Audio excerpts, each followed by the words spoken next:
Hello and welcome to my discussion on digital communication.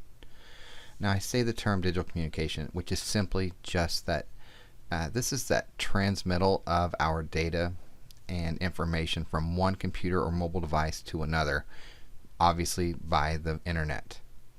Now digital communication as an example would be, the bits that are put together to form this video and sound, even this QR code here on the screen that you have the ability to scan with your mobile device. With this QR code as an example, we can put a lot of information in a very small place because of this digital communication. As a very crude example, you could fit enough text that would fill about a 4-page work of body, whether it be a term paper or 4 pages of 8.5 by 11 pages from a book, all onto a QR code. There are a lot of factors that fall into this, such as the data type and size and error correction level, but roughly we can put a lot of data in a very small space and then be able to have that digitized and then read with our mobile devices. And with this digital communication, there are a lot of common types of digital communication. The first one of these that I'll start out with is the blog. Now with blogs, these are just short for weblog, and it allows a writer to be able to upload and publish various text, images, or other content directly to their audience in a much less formal way. A blogging network, you might hear that term, is just a blogging site that uses the tools of various social networking. Another type I definitely want to bring up is the wiki. With wikis, these are collaborative websites that allow users to create, they can add to, they can change, or delete even content using just your simple web browser. Some wikis are going to be public and can be edited by simply anyone who wants to add content or change content, such as Wikipedia.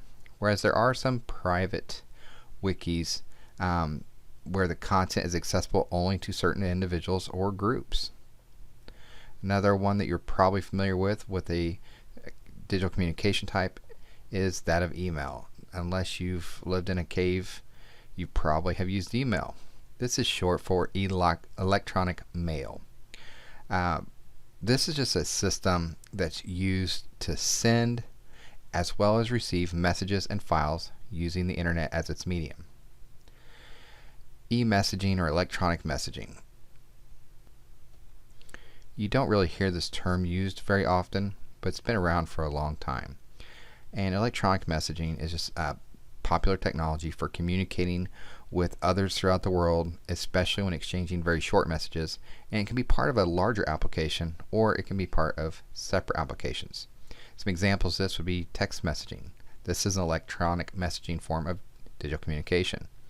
And text messaging just allows a person to send messages to another person or to even a group very quickly, and people do not have to be online and they don't have to receive the message at the same time to be part of the communication. Chatting is another form of electronic messaging where we're holding real-time conversations using type with another person or group, and people are online at the same time. Multimedia messaging is another example here where we're sending photos, videos, and even website links. Video messaging or voicemail, these are recordings and posting of digital messages for another party.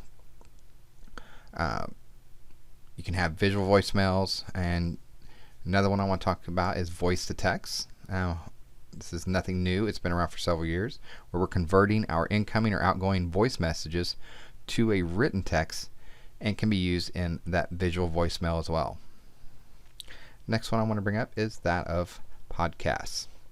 And we also have videocasts or video podcasts. You can hear the terms interchangeably. These are simply recorded media that users can download or stream to a device and listen at any time that they want to.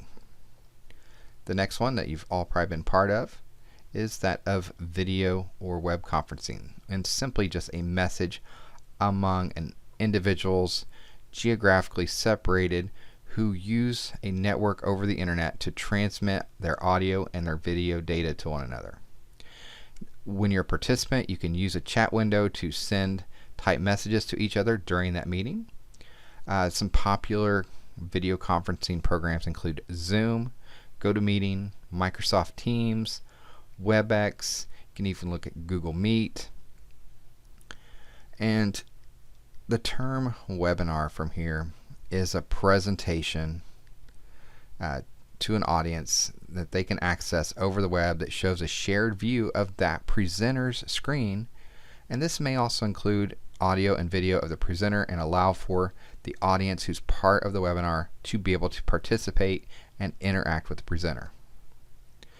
Video chatting and video calling, these are face-to-face conversations held over a network, and we use these in business as well as education for webcasts. Now, some applications are going to allow video messaging in which you can leave a video message for the recipient to then pick up later. A very popular protocol, Voice over Internet Protocol, VoIP. This is just simply voice communication over the internet, and it's sometimes called internet telephony. A lot of your internet service providers use VoIP now as well as a service. Now we'll discuss a very popular term with social media. Social media refers to the many ways that we as individuals and businesses can share information and interact over the internet. In conjunction with this, we also have a new term with social networks. This is a website that encourages members in its online community to share their ideas, their stories, their views, maybe even music, with other people that are registered on that same service. A news or activity feed on the site provides a listing of those most recent content that's been posted on that network for users to be able to keep up to date on what's trending. Within this type of digital communication, there are individual types of social networks as well. So we have media sharing networks, consumer review networks, and discussion forum networks are just a few examples of types of social networks. So let's now take another look at what I was discussing earlier with email. Now, an email can consist of only text, or it can include an attachment or multiple attachments such as documents or pictures or even audio and video files. The main computer in an email system is known as the email server, and this server is going to route the messages through the internet using various protocols or over a private network. Software for email can be located on your computer or a web server, as well as your mobile device. Some email programs allow you to send an email to the intended recipient as well as have a CC, or what's known as a courteous copy, or a BCC, which is known as a blind courtesy copy, to other individuals. And with the BCC, the recipient, the main intended recipient, has no idea that there are other parties that are being able to view the message. Now, the recipients of emails can respond to a message by using the reply, or typically there's a reply all feature that's part of the software, where the reply sends a response only to the original sender of that, whereas the reply all sends a response to everyone who was ever part of the recipient group. This usually does not include the blind courtesy copies because that person doesn't know they were on there. The email software that we use can also include built-in folders for managing our messages that we want to store and be able to refer back to, and older messages that we deem we no longer need but we want to be able to possibly use them later on. We use what's called an archive process for these. So this is going to be a folder separate from our active email, and typically we're going to store that archive email as a separate file somewhere that we can refer to. That way our email does not get very large in size. We can manage our email this way by having those archived folders or archived files that we can refer back to when we do need those. So we have temporary access to those. We can use them, and it's not affecting our overall storage quota. Now, when we're having all this digital communication go on, a very important thing we should definitely talk about is the importance of netiquette. Netiquette, this term just is representative of internet etiquette, and it's vital that you follow the rules of internet etiquette to protect yourself, your family, and very importantly, your career. Personal photographs can be shared, causing untold loss of reputation, personal privacy of an individual, and even in some cases employment. Posting, unflattering, false, or confidential comments about employers can result in losing one's job, and you can find many of cases on the internet where this has happened. There are also instances where electronic missteps, went viral, and individuals had their personal information spread online and have had to relocate even because of the seriousness of this. So to protect yourself and others, make sure that you understand netiquette is just that correct or acceptable way of communicating while you're on the network using some type of communication medium when you're on the internet. Just make sure that you are only sharing communication, participating in communication in an acceptable way. Now let's circle back around to discussion of and evaluating our social media.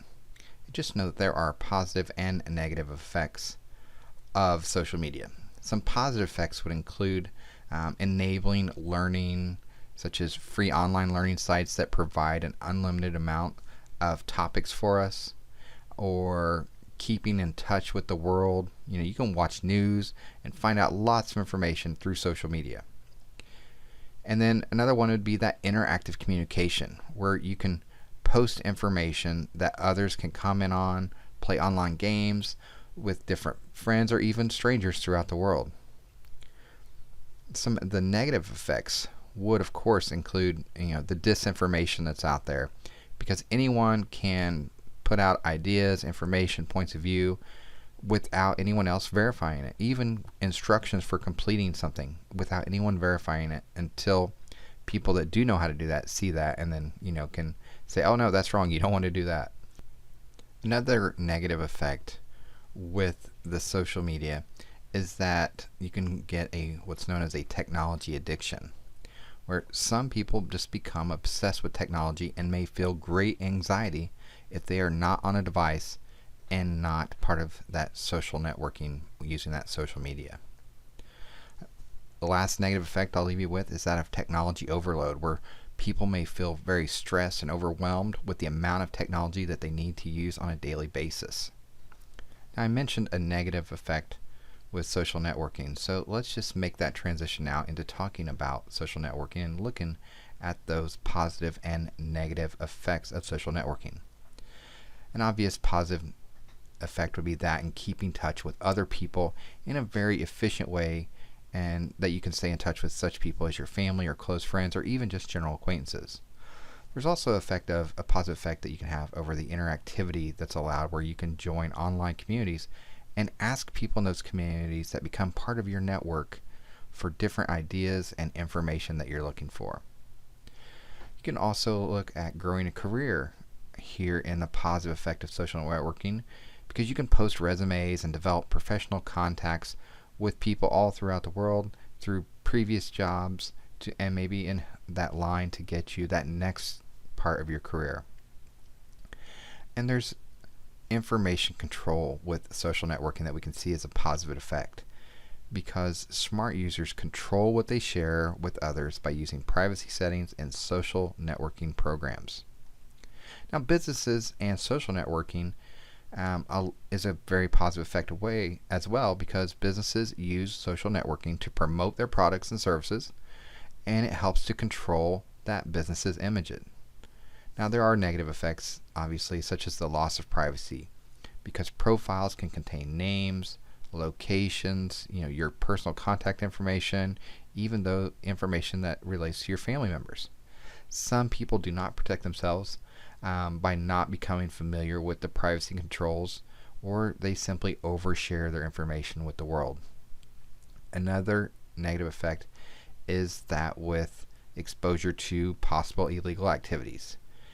Data harvesters may track online activity and use it for advertising or for illegal purposes. Hackers out there can steal identities of individuals, maybe even checking in, may put you or your home at harm when you're checking in on different sites and letting the world know, all of your followers or friends know when you're at such and such place. That means your home is available, and if the bad guys are out there and they're following you on your social network sites, then they know your home is now available for the bad guys to come to. There's also a loss of information control with social networking. Once the information is posted, it can't be retracted. It can make its way across the world. It can create a digital footprint, which is the records of everything you do online. And it's almost impossible to erase all this data because people can instantly make backups. Whenever you're posting something, there are typically servers that are doing backups. And in a ideal world, the IT hosts have backups of backups. There's also a negative effect that you can look at as a decreased employability, because employers routinely search the web for job candidate background information. And when they get your name, they're thinking of you as a potential candidate. They start doing deep dives on social networking, and they can see what you've posted and some of the opinions you've shared, and the way that you have put yourself out there could cause you to not be employable. Now, I mentioned a term earlier that I want to come back to, and that's with netiquette. And I thought we could talk about some of those netiquette or internet etiquette guidelines. Obviously, you want to treat others as you want them to treat you. Think about that when you get ready to respond to someone's post, because as I just mentioned, that digital footprint is awful hard to erase. Another guideline with netiquette is, just be polite and avoid wording that might seem offensive, even passive aggressive, suggestive, or argumentative. Take care when you're using humor or even sarcasm. Try to take a neutral stance on controversial subjects. Read your messages before you send them and correct errors in spelling, grammar, and tone. If you're trying to get a message across, this can mean a lot to your intended audience. Maybe consider email as public communication, because people might forward your message on to someone else. Remember that a human being is at the other end of your communication. And these are just a few guidelines to think about when it comes to netiquette. Let's now turn our attention to going a little bit deeper in, and that's with looking at some guidelines for social networking. Now, obviously the first one is similar to the one I just mentioned with netiquette, and that's just respect other participants that are part of this. You're all social networking for a reason. It's best to be respectful. Get to know other members before adding them as friends. Make sure you want them to have access to some of the data that you're posting. Another thing, just don't overshare your information. Try to keep your messages short and focused on topic. And before posting any comments, ask yourself how the readers are going to react to it once they become the reader of that information. Do not take an online discussion in a different way, an unrelated way. We call this hijacking a thread. So don't take over a topic and take away the focus of that topic, creating it to go to a different direction. Simply just don't post anything that may be considered cyberbullying. We all know cyberbullying is bad. There are people out there that's their intent. If that's not your intent, make sure that you're not cyberbullying anyone else. Do not monitor or keep track of a member's activities or whereabouts, which might be considered by another party as you cyberstalking them. In general, just try to protect your online reputation, because that online reputation can create issues, from you as in the real world as well. Always keep in mind that most social networks are open to the public and require only a name and a password to create a profile. Information about yourself that forms your online identity is there, so you want to protect that. Okay, let's move away from the social networking aspects now, and let's go to a topic where most people of all ages have now become ingrained in, and that's with video conferencing. Whether it's training, remote work, group work, or e-learning, most people have attended video conferencing, or they will at some point in their life. And when you attend a video conference, this is just where participants are part of a video conference, and in being part of this, they need a video camera, some type of microphone recording device, as well as speakers or headphones that are attached to the device, as well as you can even do some just using your handheld phone. Video conferencing may require that you as a participant, as well as the others, have compatible software on their device, and that the attendees are set up on an account. If you're using like Zoom or Google Meet, you can just simply share out a link and someone can join that. And now with Google Meet, you don't have to download any software. With Zoom, you have to have the Zoom software installed on your device so that you can participate in that video conference. So there are different requirements when it comes to the hardware and software. Some of the software doubles as video conferencing for group and video chat software for just a couple people, such as with Google Hangouts. When you're attending these video conferences, keep your surroundings neat and clean and avoid having food or beverages in the area. Another thing that you can do is to have a green screen, and they're relatively cheap now, so that you can hide the background, that the area that you're participating in, and you can use a virtual background. This helps with your keeping your personal life separate. So there are different things you can do with that, and as the software is getting more and more advanced, now they're adding filters and stuff. But when it comes to professional video conferencing, using these types of video filters, I would just maybe stay away from. It depends. Just know your audience. Webinars are simply a low-cost way to develop almost any skill. And we attend webinars to gain information that we may not have or to touch up on it. Some of the webinars you attend will involve one-way communication, where others are more interactive. You may find yourself not even needing a full video conference.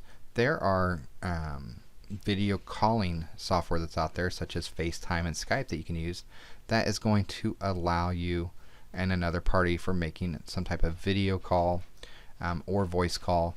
And this is like not into the personal setting. This is just, or not to the professional setting. This is just for video conferencing for just individuals. So you can still have that same feel, but on a more personal level. You may find yourself at some point participating in a video job interview, which will seem similar to this video conferencing, and it may be conducted with one individual, or it may even be with a group using the same type of software and hardware.